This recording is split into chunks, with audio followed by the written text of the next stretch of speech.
오늘날 교회 안에 존재하는 가장 치명적인 위험은 사람들이 기독교를 행동의 변화 정도로 생각한다는 것입니다. 교회에 출석하면, 술을 끊으면, 욕을 하지 않으면, 봉사를 하면 그것이 곧 영적인 사람이라고 생각합니다. 그러나 사도 바울은 그러한 생각을 로마서 8장에서 완전히 무너뜨립니다. 기독교는 행동의 문제가 아니라 존재의 문제입니다. 비행기를 타보면 이륙 후에 일정 고도에 도달하면 조종사는 자동 조종 장치를 켭니다. 그 이후 비행기는 조종사가 직접 조종하지 않아도 이미 입력된 방향대로 계속해서 날아갑니다. 여기서 중요한 사실이 있습니다. 비행기의 방향은 조종관을 몇 번 움직이느냐가 아니라 처음에 조종사가 어떤 좌표를 입력하였느냐에 따라서 결정된다는 사실입니다. 겉으로 보기에는 승무원의 기내 서비스도 동일하고 승객도 동일하고 비행기도 동일합니다. 그러나 처음 입력된 좌표는 그 입력된 좌표에 따라서 비행기가 어느 때는 뉴욕으로 갈 수 있고 어느 때는 도쿄로 향하여 간다는 것이지요. 우리의 인생도 마찬가지입니다. 가끔 하는 선택이 아니라 이미 설정된 자기 내면의 방향성이 우리의 삶 전체를 결정합니다. 바울은 오늘 육신을 따르는 자와 영을 따르는 자를 구분해서 말합니다. 여러분, 모든 인생은 이 둘 중 하나의 지배를 받으며 움직이고 있습니다. 성경은 언제나 인류를 두 분류로 나눕니다. 아담 안에 있는 자, 그리고 그리스도 안에 있는 자. 이 구조는 로마서 5장에서 이미 제시되었습니다. 첫째, 아담 안에 있는 인류, 마지막 아담이신 그리스도 안에 있는 인류.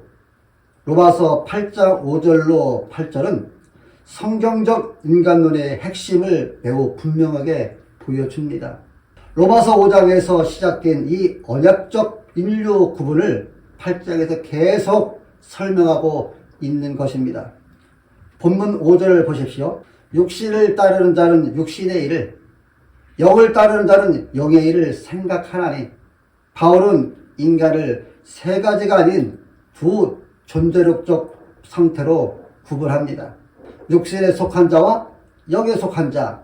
이것은 성격의 차이가 아니고 도덕적 수준도 차이도 아니고 종교성의 차이도 아닙니다. 존재 상태의 차이를 말합니다. 인간에게는 중간지대는 결코 있지 않습니다. 도덕적인 육신의 사람 아니면 종교적인 육신의 사람이 있을 뿐입니다. 그런데 신앙생활을 하면서도 도덕적인 육신의 사람도 존재할 수 있다는 것에 우리는 오늘 바울 사도를 통하여 경고를 받게 될 것입니다. 우리가 먼저 오해하지 말아야 할 것이 있습니다. 성경에서 말하는 육신은 단순히 우리의 몸을 의미하지 않습니다. 성경에서 육신은 타락한 인간 본성 자체를 의미합니다. 이 개념은 갑자기 로마서에서 등장한 것이 아닙니다. 이미 창세기 6장 5절에서 사람의 마음으로 생각하는 모든 계획이 항상 악할 뿐이라고 말씀했고, 이처럼 인간의 문제는 행동 이전에 생각과 본성의 타락이라는 것이 드러납니다. 타락한 이후에 인간은 하나님 중심이 아닌 자기 중심적 존재가 되었고 하나님 없이 살기를 원하는 존재가 되었습니다. 이것이 바로 성경이 말하는 육신인 것입니다. 육신에 속한 자가 가장 본질적인 특징은 바울은 로마서 8장 6절에 이렇게 말합니다. 육신의 생각은 사망이요. 이것은 단순히 미래에 죽는다는 뜻이 아닙니다. 성경에서 사망은 하나님과의 관계 단절을 의미합니다. 바울은 사람이 무엇을 하느냐가 아니라 무엇을 생각하느냐는 그 생각이 중요함을 말씀을 통하여 우리들한테 알려주고 있습니다. 여기서 생각은 단순한 인지작용이 아니라 방향의 지향성을 의미합니다. 창세기 2장 17절에 보게 되면 먹는 날에는 반드시 죽으리라. 아담은 선악과 열매를 먹고 그날에 육체적으로 죽지 않았지만 하나님과의 관계는 즉시 끊어졌습니다. 이것이 성경이 말하는 사망입니다. 그러므로 육신에 속한 자는 이미 영적으로 하나님과 분리된 상태가 된 것입니다. 우리는 종종 육신에 속한 삶을 이렇게 생각합니다. 술 취한 삶, 탕탕한 삶, 죄 많은 삶. 그러나 로마서 8장은 이보다 훨씬 더 현실적인 이야기를 합니다. 육신에 속한 삶이란 하나님 없이도 충분히 잘 살아갈 수 있다고 믿는 삶을 말합니다. 예를 들어서 하나님 없이도 내 자녀를 잘 키울 수 있다는 그런 생각이고요. 하나님 없이도 내 직장에서 얼마든지 성공할 수 있다고 믿는 것이고요. 하나님 없이도 내 인생의 의미를 얼마든지 만들 수 있다고 믿는 것입니다. 이것이 바로 육신의 생각입니다. 이렇듯 육신에 속한 자는 하나님 없이 성공하는 삶을, 하나님 없이 안전한 삶을, 하나님 없이 의미 있는 삶을 끊임없이 꿈꿉니다. 그는 하나님을 완전히 부정하지 않습니다. 그러나 그의 삶의 중심에는 하나님이 계시지 않습니다. 육신의 생각은 하나님과 원수가 된다는 7절 말씀을 보십시오. 이 말씀은 매우 충격적이며 매우 중요한 선언입니다. 성도 여러분, 이 육신에 속한 자는 이렇습니다. 하나님을 찾지 않으며, 하나님을 사랑하지 않으며, 하나님을 원하지 않으며, 하나님에 대해 무관심하게 살아갑니다. 그는 종교적일 수 있습니다. 도덕적일 수 있습니다.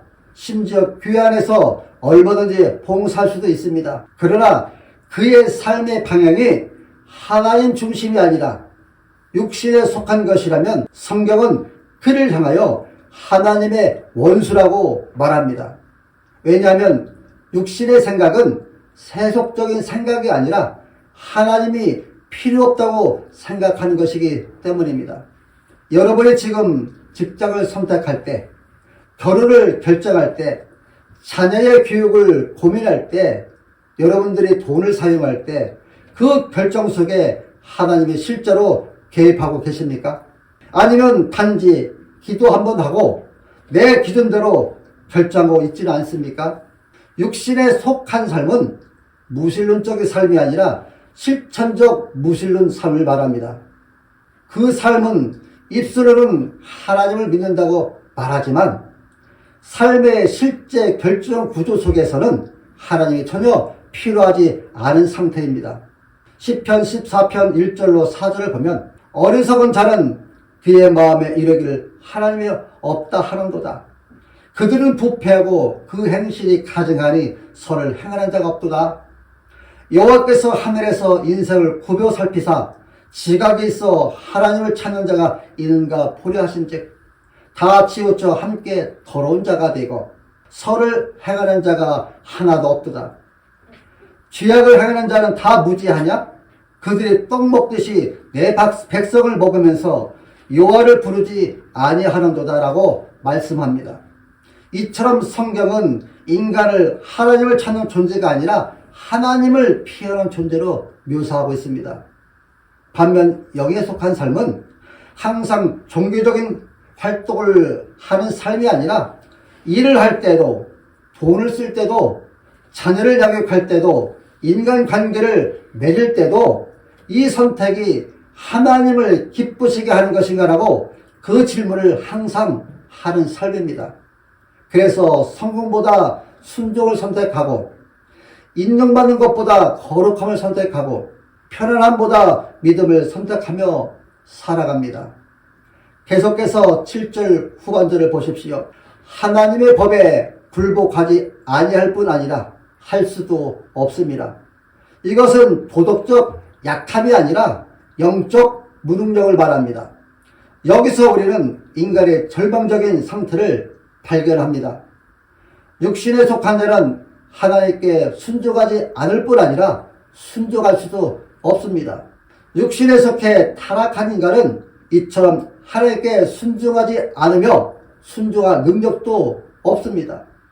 이런 인간의 자유의지가 영적 선을 선택할 수 없을 정도로 죄에 속박되어 있음을 의미합니다.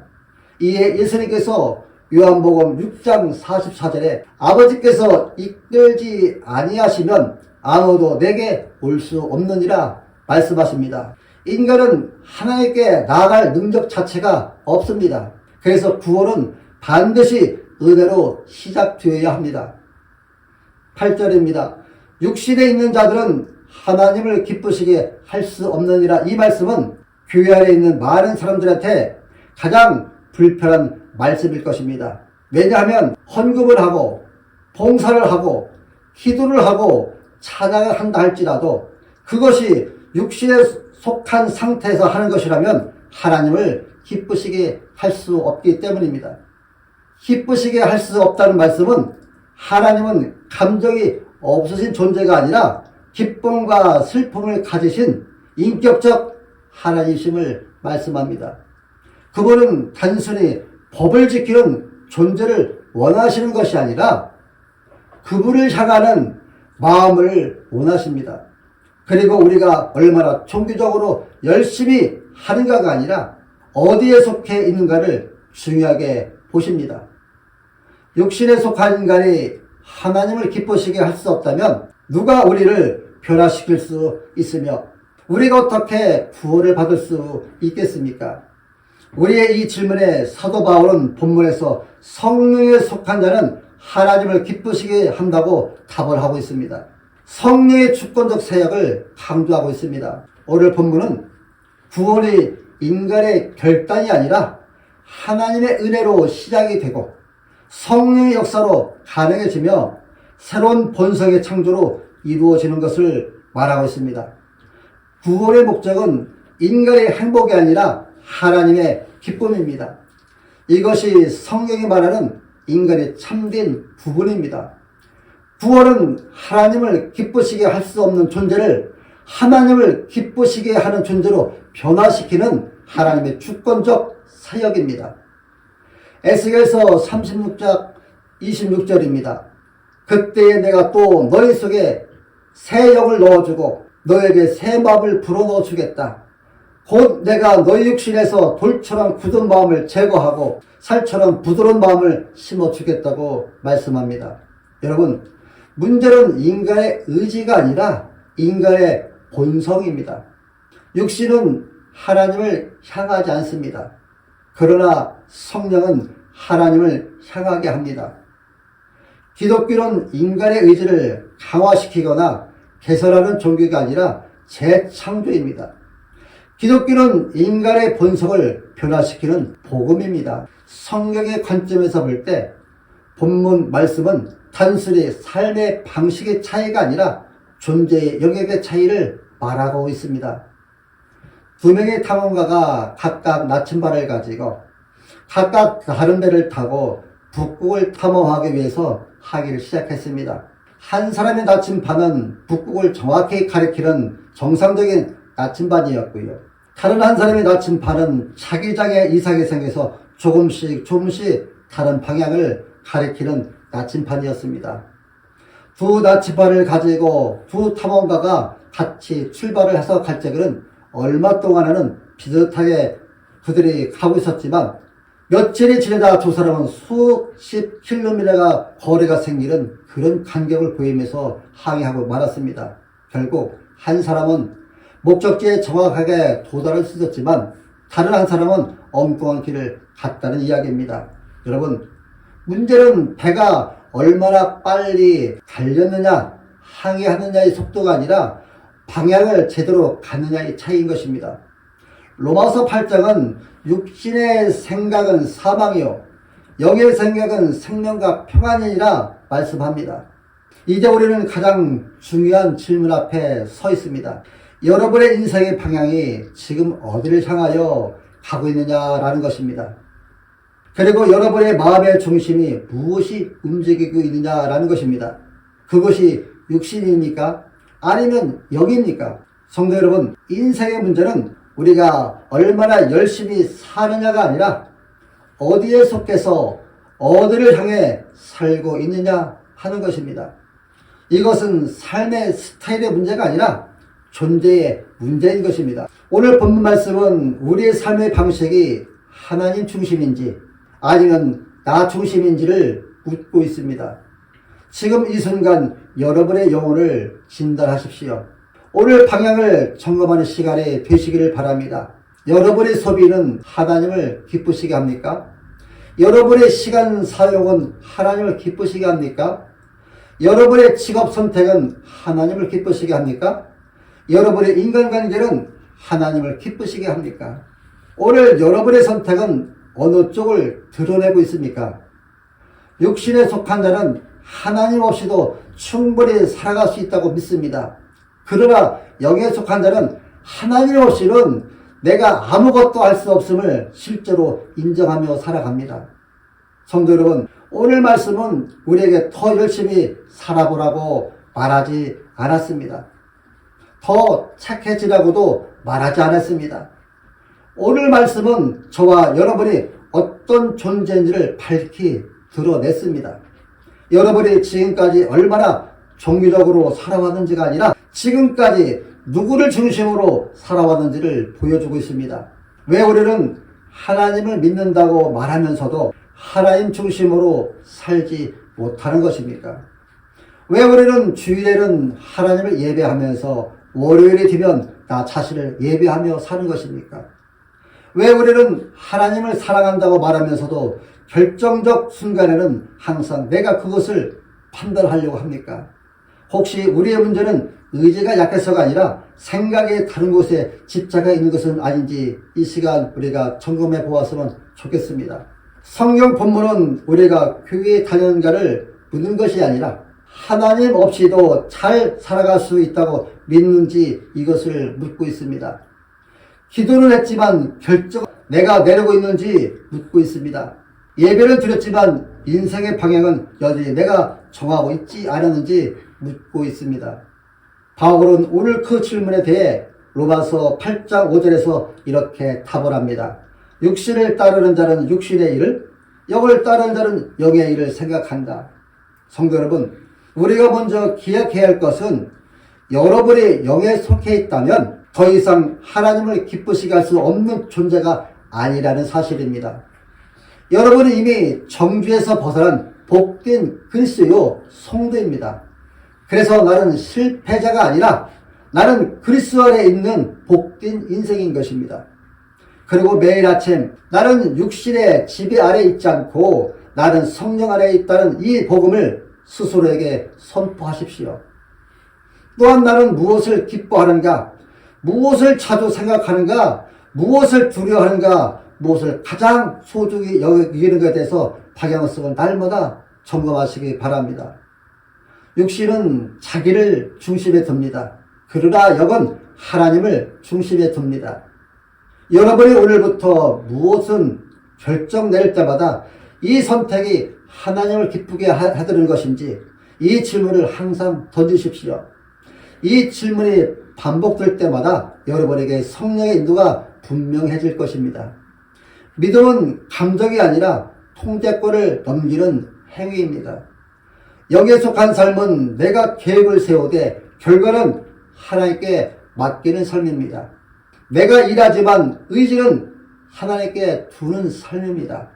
내가 사랑하지만 보상은 기대하지 않는 삶입니다. 이것이 성령을 따라 행하는 삶입니다. 사랑하는 성도 여러분, 영에 속한 자도 실패합니다. 그러나 차이가 있습니다. 육신은 넘어지면 합리화합니다. 그러나 영은 넘어지면 십자가로 돌아갑니다. 우리는 완벽해지라는 부름을 받은 것이 아니라 우리는 복음으로 돌아가라고 부르심을 받은 존재들입니다. 우리는 육신에 속해 있었습니다. 우리는 하나님을 기쁘시게 할 수 없었습니다.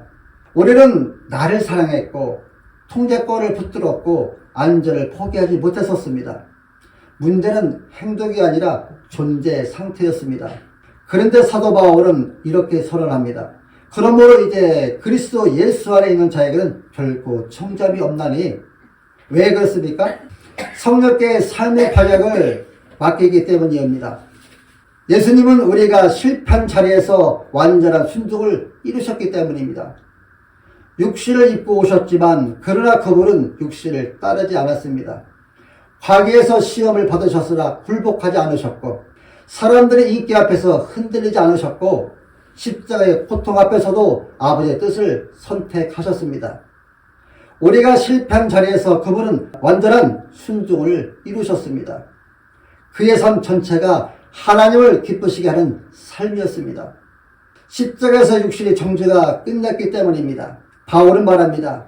율법의 육신으로 말미암아 연약하여 할 수 없는 그것을 하나님은 하시나니 죄로 말미암아 자기 아들을 보내어 육신의 죄를 청하사.